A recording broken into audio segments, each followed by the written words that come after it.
Sir Pawan కొత్త plan అదనపు సీట్ల మీద టార్గెట్ జెడ్. అదే ఇంకా సామెత నువ్వు ఒకందుకు చేస్తుంటే నేను ఒక పవన్ కళ్యాణ్ నిన్న వాళ్ళ పార్టీ ఒక లెజిస్లేచర్ పార్టీ సమావేశం పెట్టారు. మామూలుగా అయినా చాలా విస్తృత సమావేశాలు తప్ప లెజిస్లేచర్ పార్టీ అని విడిగా ఎక్కువ పెట్టడం తక్కువ. నిన్న పెట్టారు. మొన్న అది అయిన తర్వాత సీట్లు చాలా పెరుగుతున్నాయి. ఈ పెరిగే సీట్లు దుర్వినియోగం కాకుండా చూసుకోవాలి. 88 అవి ఇవి ఒక 12, 13 పెరుగుతాయి కదా. దుర్వినియోగం అంటే మీరు అర్థం చేసుకోండి, అవి వేరే వాళ్ళ పాలవకుండా మనం చూసుకోవాలి. ఇప్పటి నుంచి అభ్యర్థులు పునాదులు ఇవన్నీ కూడా మీరు చూసుకోవాలి. మన ప్రాతినిధ్యం పెంచుకోవడానికి ఇది మనకు ఒక అవకాశం అనేది ఆయన వాళ్ళకి చాలా స్పష్టంగా చెప్తున్నాడు. అంటే ఇప్పటివరకు గత ఎన్నికల్లో ఈవెన్ తనకిచ్చిన 1-2 సీట్లు కూడా బీజేపీకి కేటాయించి చేసిన పరిస్థితి మనం పవన్ కళ్యాణ్ విషయంలో చూసాం. ఇప్పుడు తమిళనాడులో కమల్ హాసన్ కూడా పార్టీ డిఎంకే కూటమిలో ఉన్న అసెంబ్లీలో పోటీ చేయను అన్నాడు. సో చాలామంది ఇది పవన్ ఫార్ములా ఉన్నారు. 2014లో పవన్ కళ్యాణ్ బలపరిచారు కానీ పోటీ చేయలేదు కదా. ఇప్పుడు కమల్ హాసన్ కూడా దాదాపు అదే చేస్తున్నారని. సో కమల్ హాసన్ పవన్ కళ్యాణ్ వాళ్లకు మీరు క్షేత్రస్థాయిలో బాగా అధ్యయనం చేయండి. మన నాయకులు ఎవరో వీళ్ళని మీరు ఐడెంటిఫై చేయండి.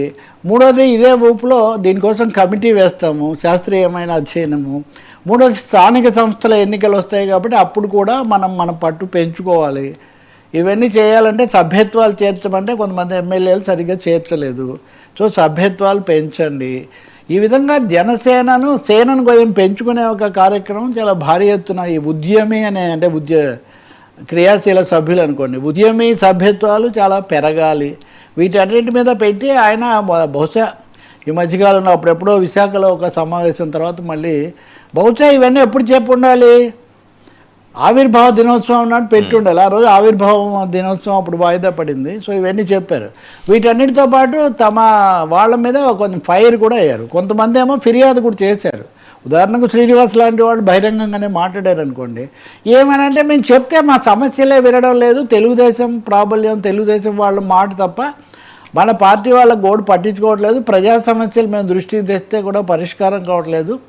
సీఎంఓ ముఖ్యమంత్రి కార్యాలయంలో కూడా తెలుగుదేశానికి వస్తే వెంటనే రెస్పాన్స్ వస్తుంది, బీజేపీ వస్తే ఒక మోస్తరుగా ఉంటుంది, జనసేనని అసలు ఖాతరు చేయట్లేదు అనే పద్ధతిలో వాళ్ళు చాలా ఎక్కువ మంది ఫిర్యాదులు చేశారు. ఉత్తరాంధ్ర నుంచి వచ్చిన వాళ్ళు, గోదావరి జిల్లాల నుంచి ఎక్కువ సీట్లు వాళ్ళకి అక్కడే ఉన్నాయి కదా, వాళ్ళు చేశారు. అయితే పవన్ కళ్యాణ్ మాత్రం వాటి మీద కంటే మీరెందుకు తప్పుగా ప్రవర్తిస్తున్నారు, మీ వ్యక్తిగత పోకళ్ళు తప్పొప్పుల వల్ల పార్టీకి తలవంపులు వస్తున్నాయి, చంద్రబాబు నాయుడు అవినీతిని గురించి మనల్ని హెచ్చరించే పరిస్థితి మీరు ఎందుకు తీసుకొచ్చారు అని పార్టీ నాయకులకు ఎమ్మెల్యేలకు ఒక క్లాస్ పీకినట్టుగా స్పష్టంగా కనిపిస్తుంది. సో 3 అంశాలు: ఒకటి పార్టీని బలపరచుకోవడం, రెండవది కొత్తగా వచ్చే సీట్లతో విస్తరించడానికి చేసుకోవడం. అంటే ఇంక ఇదే సంతోషం. 15 ఏళ్ళు ఉండాలని మళ్ళీ కూడా చెప్పారు, అది కూడా 15 ఏళ్ళు ఉండాలని. మూడోది మీరు చేసే తప్పుల వల్ల చంద్రబాబు దగ్గర లేకపోతే కూటమిలో మనం తల వంచుకోవాల్సి వస్తుంది అని. ఈ ఫిర్యాదులకు ఏం పెద్ద స్పందించినట్లేరు. నేను చూసుకుంటాను మీకు ఎందుకు అని అదేం చెప్పినట్లేదు. చూడాలి ఇంకా తర్వాత ఎవరో బ్రీఫ్ చేస్తారు కదా, అప్పుడు ఏమన్నా కవర్ చేస్తారేమో.